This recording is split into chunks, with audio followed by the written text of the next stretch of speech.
Clear skies. कल बढ़िया snowfall हो रही थी, आज एकदम क्लियर है। बाहर थोड़ा सा सनी वेदर हो रखा है, हल्की भीनी भीनी ठंडी हवा चल रही है। टेम्परेचर वगैरह की जानकारी नहीं चल के गाड़ी में बैठ के देता हूँ। बट फिलहाल रूम देख लो भाई, कल भी दिखा दिया था। इतना ज़्यादा लैग क्यों कर रहा है, ऐसे शेकी शेकी सा फील हो रहा है, बट वैसे ठीक होगा। हाँ तो मैं कह रहा था, कल ये रूम लिया था मैंने, 2 ट्विन बेड थे, बिल्कुल नहीं नींद आई भाई इस पर मेरे को। इतना पतला सा बेड है सीरियसली। मेरे तो कितना होगा मैक्सिमम आई थिंक 2 फुट नहीं 2.5 फुट होगा, 2.5 फुट के आसपास होगा, बहुत पतला है। ठीक है, और इस रूम में हीटर था तो बढ़िया लगा रखा था। पूरा का पूरा जो कंस्ट्रक्शन है ना, वो इसका कॉटेज का या अपार्टमेंट बोलता हूँ मैं, अपार्टमेंट नहीं बोलूँगा, लकड़ी का है देखो। ठीक है, तो जिस वजह से ठंड हो रही थी भाई अंदर, मुझे बिल्कुल उम्मीद नहीं थी यार कि ठंड लगेगी। सोचा यहाँ पे ठंड लग रही थी, पूरी रात मुझे हीटर चलाना पड़ा, 2 कंबल ओढ़ के फिर मैं सोया था। मैं ठीक है, नींद सही से आया, थोड़ी बहुत नींद कंप्लीट हो गई है। और आज मेरा शूट करने का बिल्कुल, मैं चलो नीचे चल के बताता हूँ। ये वाला था भाई हमारा अपार्टमेंट, ऐसे ये भी था, ये भी था, ये भी था। मैंने इनसे पूछा था ओनर से, व्हाट्सएप पे बात हो रही थी, तो बोल रहे ये है तो होटल, मतलब ऐसे अपार्टमेंट नहीं बोलूँगा मैं, होटल रूम्स ही बोलूँगा यार, पता नहीं क्यों अपार्टमेंट बोलते हैं। तो पूरा का पूरा लकड़ी का है, कटर आवाज़ आ रही थी रात को सामान भी लाने पे। ओके चलो जी, देख लो भाई ऐसा सा है। इधर ये पर्सनल सिटिंग एरिया है कुछ, ये वॉशरूम्स हैं, यहाँ पे एक सिटिंग एरिया है, इधर अपना रिसेप्शन है, चेक इन चेकआउट का कोई रोल नहीं है। इधर रेस्टोरेंट है, रेस्टोरेंट देखो जरा कैसा है भाई, ये बार काउंटर बना रखा है और रेस्टोरेंट है। और ये थी भाई एंट्री। ओके, इतना लैग क्यों कर रहा है मेरा कैमरा। एक्चुअली ना मैं अभी 14 प्रो मैक्स से शूट कर रहा हूँ। मेरा जो दूसरा वाला फ़ोन है जिससे मैं शूट करता हूँ, 16 प्रो मैक्स, वो डिस्चार्ज था और उसकी केबल रह गई थी गाड़ी में। मेरे को बहुत आलस आ रहा था, मैंने कहा चल आज स्टार्ट इसी ब्लॉग इसी से फ़ोन से कर देते हैं। और गाड़ी मैंने आके अभी कोल्ड स्टार्ट कर दी थी, तो उसमें फ़ोन मैंने लगा दिया चार्जिंग पे। ये था भाई हमारा होटल, माइक कनेक्ट कर लिया मैंने, कहा थोड़ा वॉइस में क्लियरिटी आ गई होगी। और स्नोफॉल भी स्टार्ट हो गई है गाइस, ये देखो, पता नहीं दिख रही इधर से दिखेगी, ब्राउन है ना बैकग्राउंड। और फिलहाल भाई हम लोग एस्टोनिया आ चुके हैं। कहाँ गया ये रहा भाई हमारा एस्टोनिया, एंटर कर चुके हैं एस्टोनिया। कल का मार्क अभी तक है, गाड़ी वॉश कराने जा रहा हूँ सबसे पहले मैं, क्योंकि गाड़ी हो रखी है बहुत ज़्यादा गंदी। ठीक है, एटलीस्ट इस पर जो जमा हुआ है ना धूल वगैरह, ये सारी छूट जाए, उसके बाद फिर आराम से यूरोप में चलाएंगे। क्योंकि इतनी गंदी है पूरी ट्रिप पे कभी नहीं होने वाली गाड़ी, खराब रास्ते अब खत्म हो गए हमारी ट्रिप के, अब सीधा बढ़िया सड़कें मिलेंगी। So hello guys, welcome back to the channel. एक बार फिर से आपका स्वागत है नमस्ते अमेरिका सीरीज की एक और नई वीडियो में, sponsored by beauty blaze and को स्पॉन्सर्ड बाय माइल्सन। Right now I am in Estonia. कल हम एस्टोनिया आ गए थे। बाकी आज मेरा ब्लॉग करने का बिल्कुल भी मन नहीं था, मैं ब्लॉग नहीं करने वाला था, मैं रेस्ट लेने वाला था। बट फिर मेरे को करेंसी एक्सचेंज करानी है, कार वॉश करानी है, बहुत सारी चीज़ें हैं, तो मैंने सोचा चल शूट कर ही लेते हैं। छोटा ब्लॉग बनेगा बट एक दिन के लिए माफ़ी। साथ में पीछे होटल था, इसके लिए मैंने पे किए थे 2400 रुपीज़, जो मैंने आप लोगों को बता दिया। स्नोफॉल हो गई, अब अंदर बैठ रहा हूँ, गाड़ी कब से कोल्ड स्टार्ट थी, बढ़िया। ये देखो भाई मस्त ओले लग रहे हैं छोटे छोटे, तो बट स्नो है भाई। अभी धीरे धीरे जैसे जैसे तेज होगी ना, वैसे वैसे प्रॉपर स्नो गिरेगी। और काफ़ी देर हो गया बाहर, इसको कोल्ड स्टार्ट हुए। सबसे पहले करेंसी एक्सचेंज शॉप लगाता हूँ, क्योंकि वॉशिंग में भी देना पड़ेगा यूरो, यहाँ पर यूरो चलता है बाय द वे। और हाँ, यूरो मैंने चेक किया भाई, यूरो उस टाइम पे हो गया 103 रुपये। लास्ट टाइम जब मैं आया था ना 2023 में, तब था यूरो 92 पॉइंट कुछ रुपीज़ का, और लगभग कन्वर्जन के साथ 98-99 पड़ता था। लगभग मान सकते हो 10 रुपये बढ़ गए हैं। और अब मैं कन्वर्जन रेट के साथ अगर इंक्लूड करूंगा ना, तो वो नाना करके उसका प्राइस हो जाएगा 105-106। तो वन कार्ड से टैप करके देखूंगा कि कितना पड़ रहा है, फिर आप लोगों को बताऊंगा। चलते हैं भाई, ठंड हो रही है यार। अभी थोड़ा इंजन इसका हीट हुआ है, काफ़ी देर से इसको मैंने स्टार्ट छोड़ रखा था। और ये जो सामने वार्निंग लाइट आ रही है ना, सर्विस की आ रही है, ये कल ही आई थी, क्योंकि एग्जैक्ट 10,000 किलोमीटर पूरे हो गए थे। ये क्यों नहीं कर रहा गर्म यार। अच्छा, अभी इंजन भी गर्म नहीं है ना,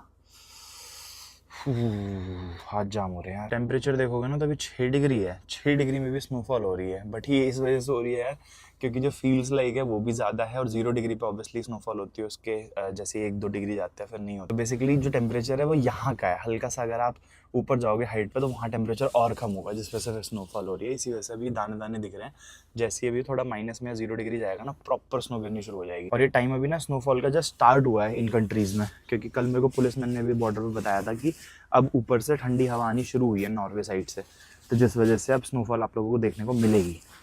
मतलब उन्होंने मेरे को बोला था कि हमें देखने को मिलेगी, मुझे, ठीक है, तो मैंने कहा चलो जी बढ़िया टाइम पे आया हूँ। मतलब मैं लोकेशन लगाई है मैंने करेंसी एक्सचेंज शॉप की। सबसे पहले यहाँ से सिर्फ 9 मिनट दूर है, 4.2 किलोमीटर चलते हैं यार। पहले पैसे लेते हैं थोड़ी यूरोज। और यार पता है मेरे पास ना करेंसी का एक पूरा बंडल था लास्ट टाइम का, ठीक है। उसके अंदर बहुत सारी करेंसी पड़ी थी जो मैं लास्ट टाइम यूज़ नहीं कर पाया था, थोड़ी थोड़ी इकट्ठा होती गई थी। और इस बार मुझे याद आ रहा है यहाँ पर आने के बाद, अभी तक फील नहीं हुआ चाइना में या फिर रशिया में और कजाकिस्तान में, क्योंकि वहाँ ऑब्वियसली उन ट्रिप्स में नहीं गया था। बट अभी यूरोप में आया ना, मेरे को याद आया यार मेरे पास पड़े थे लगभग 8-10 हज़ार यूरोज पड़े थे, इंडियन रुपीज़ में। सॉरी, 8-10 हज़ार यूरोज तो बहुत हो गए, 8-9 लाख रुपये हो गए, ठीक है। 8-10 हज़ार रुपीज़ पड़े थे यूरोज में।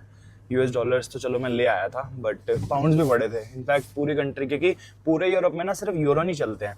जैसे अभी यहाँ पर यूरो चल रहा है, इसके बाद क्या होगा, जैसे ही मैं फिनलैंड एंटर करूंगा वहां पर भी यूरो चलेगा। बट जैसे ही मैं नॉर्वे एंटर करूंगा ना, नॉर्वेगियन करके कोई करेंसी है, क्राउन है पता नहीं एग्जैक्ट, मुझे याद नहीं है, ठीक है। तो वहां पर वो चलती है। तो कोई नहीं, चलो अब इकट्ठा करेंगे फिर से। यूरोप तो आना जाना लगा रहेगा भाई अपना पूरे लाइफ टाइम, कभी तो यूज़ होंगे ही। जब वैसे कभी रोड ट्रिप करने आएंगे, इस ट्रिप पे हमें लेना ही पड़ेगा। बाकी यार घर देखोगे ना, सीरियसली कल रात को मैंने आप लोगों को दिखाया नहीं, मैंने सोचा दिन के टाइम पे दिखाऊंगा। जैसे ही मैं बॉर्डर एंटर किया था ना, वैसे ही भाई ऐसे हट स्टाइल घर देखने को मिले थे। और ऐसे नहीं है कि कहीं और हट स्टाइल घर होते नहीं है, पर ये जो हट स्टाइल घर है ना, देख रहे हो इनकी जो हट का जो टॉप है पूरा अलग कलर का होता है, छत, ठीक है। और पूरा घर अलग होता है, ये देखो सुंदर भाई, ब्यूटीफुल। ऐसा नहीं लग रहा आप लोगों को देख के कि किसी गांव वगैरह में आ गए हो। बट यार एस्टोनिया के सेंटर के बहुत करीब हैं हम लोग। वैसे टेलिन जो है, एस्टोनिया कह रहा हूँ सॉरी, टेलिन के सेंटर के बहुत ज़्यादा करीब हैं हम लोग।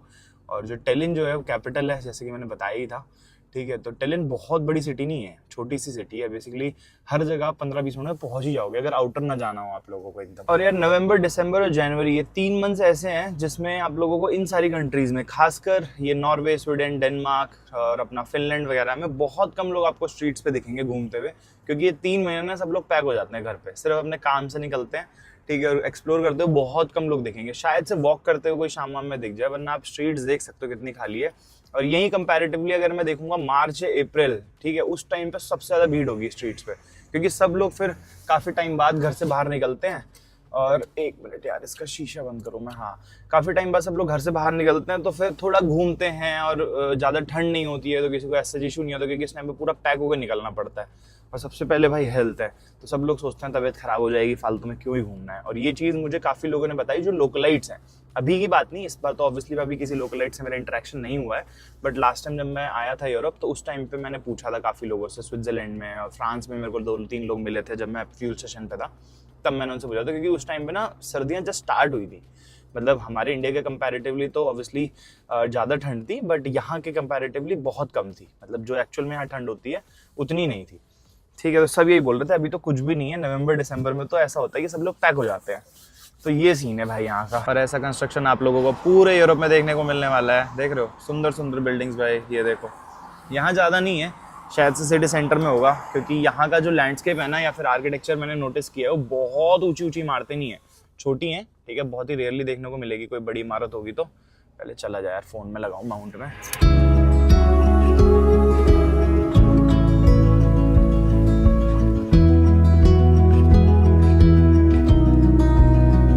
अब आप लोगों को एक इंटरेस्टिंग फैक्ट और बताता हूँ। वैसे इंटरेस्टिंग फैक्ट चाइना से ही लागू होता है, बट अभी मेरे ध्यान में आया, क्योंकि मैं कर तो रहा था बट शायद से मैंने अभी तक आप लोगों तक डिलीवर नहीं किया।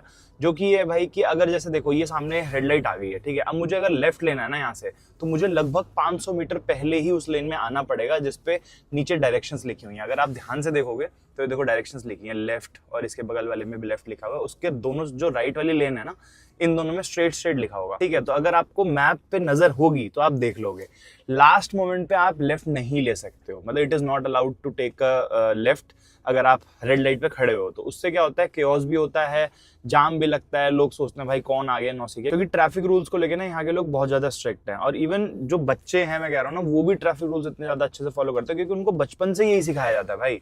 ऐसा नहीं है कि हाँ किसी ने जाके कोर्स कर लिया या धांधलेबाजी से ड्राइविंग लाइसेंस बनवा लिया। इसीलिए फॉरेन कंट्रीज में ड्राइविंग लाइसेंस बनवाना इतना ज्यादा इजी नहीं होता है, ठीक है। अब यहाँ पर देखो सब लोग लेफ्ट आ गए। अब जैसे, और एक चीज और, अब जैसे मैंने लेफ्ट इंडिकेटर दिया था पहले, ठीक है। अब नॉर्मली आप इंडिया में देखोगे तो क्या होगा, जल्दी कोई लेने ही नहीं देगा, हॉर्न मारने लग जाएंगे, डिपर मारेंगे, ठीक है, और वो मतलब एकदम घुसाने को हो जाएंगे कि ऐसे कैसे लेफ्ट ले रहा है मेरे आगे से, ठीक है। बट यहाँ पर ऐसा नहीं होता है। मेरे साथ आज तक एक बार नहीं हुआ, एक सिंगल इंसिडेंस भी ऐसा नहीं हुआ जिसमें मैंने लेफ्ट दिया और पीछे से कोई गाड़ी आ गई हो कि उसने रेस देके मेरे से आगे निकालने की कोशिश की हो। हमेशा रुकता है भाई इंसान।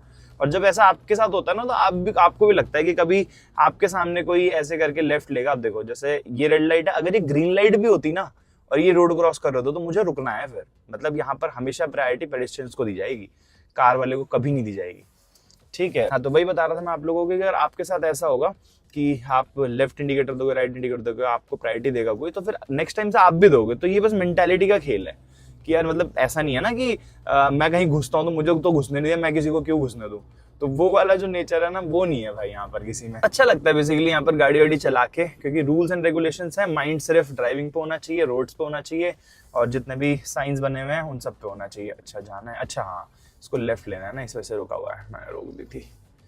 चलो जी, ये सामने फ्यूल स्टेशन पे प्राइजेस लिखे हुए हैं। तो डीजल है भाई 1.419 यूरोज, जो कि इंडियन रुपीस में आपका हो गया 150 रुपये। भाई साहब 150 लमसम बताया, 151 52 भी हो सकता है, 48 49 भी हो सकता है, ठीक है। तो वो अभी जब डलवाएंगे यहाँ पे तब देखेंगे कितना है भाई डीजल। ये वैसे मुझे एक्सपेक्टेड था कि यूरोप जाते ही बढ़िया प्राइस मिल जाएगा डीजल का। और अभी रेंज देखूं जरा कितनी बची है, तो रेंज है भाई अभी हमारी गाड़ी की 198 किलोमीटर्स की।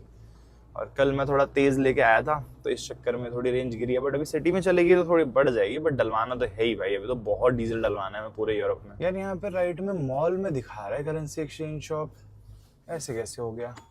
चलो यहाँ पे लेफ्ट में पार्किंग है, यहाँ पार्क करें पहले गाड़ी। ये पेड पार्किंग आई होप नहीं होनी चाहिए, वैसे मैं फटाफट आ जाऊंगा 5 मिनट में ही।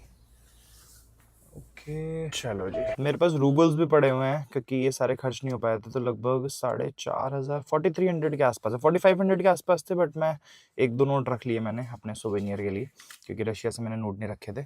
और यहीं पर सामने ही है, गाड़ी पार्क कर दी है, चल के ये भी एक्सचेंज कराते हैं और अपना यूएस डॉलर्स भी एक्सचेंज करा लेंगे, ताकि एटलीस्ट कुछ दिन के लिए मेरे पास कैश हो जाए। बाकी इसी वीडियो में आप लोगों को मैं किसी से मिलवाने वाला हूँ जो कि नेक्स्ट 10 से 12 दिन हमारे साथ एक्सप्लोर करने वाले हैं। तो ज़्यादा हाइप ना मचाते हुए बता ही दूंगा अभी एक बार, मैं एक्सचेंज कराऊँ फटाफट यार, क्योंकि मेरे को ना 3-4 काम दिमाग में आ रहे हैं, स्किप हो जाएंगे वो। अभी मैंने गाड़ी लॉक की और गाड़ी के अंदर ऑलरेडी एक की है मेरी, मतलब वैसे लॉक हो जाती है गाड़ी, बट मैंने दूसरी की जो है ना अपने पिट्ठू बैग में डाल रखी है, लैपटॉप बैग है। ये 4 बार बोलता है टू टू टू टू, बहुत तेज़, ठीक है। अगर यहाँ पर मुझे फील हो रहा है बहुत तेज़, वैसे कभी इंडिया में बोलता तो मुझे कभी फील नहीं हुआ। भाई सारे देख रहे मुझे घूम घूम के। अब सोच जाओ हॉन्किंग यहाँ पर कितनी एबनॉर्मल मानी जाती है। वहाँ से वो देख रही, बताओ लेडी वहाँ इतनी दूर से कौन हॉन्क कर रहा है, ये भी देख रहा बंदा सामने से। ये क्या है यार, मुझे लगा ये तो करेंसी एक्सचेंज शॉप है, नहीं यार ये कुछ और है, मुझे लग रहा है एटीएम टाइप कुछ है। हाँ ठंड हो रही है। यूनिसेंट यही तो नहीं दिखा दिया कहीं मैप पे, मेरे को एक बार सर्च करता हूँ यार। अच्छा नहीं है, तो मॉल के अंदर की लोकेशन है, मॉल के अंदर जाना पड़ेगा। एंट्री देखते हैं कहाँ से, यहीं से होगी जहाँ तक है मुझे लगता है। नहीं कुछ और है, स्टोर है। तो ठंड हो रही है यार, धूप निकली हुई है उसके बावजूद भी ठंड लग रही है। हाँ मॉल ही है भाई, एटलीस्ट यहाँ पर अब सबको इंग्लिश आती है, तो मैं किसी से भी पूछ सकता हूँ कि करेंसी एक्सचेंज शॉप कहाँ पर है। अब कम्युनिकेशन गैप खत्म हो जाता है ना, तो वैसी चीज़ें ईजी हो जाती हैं भाई। हर जगह जाके फ़ोन निकाल के सीधा ट्रांसलेटर नहीं खोलना पड़ता।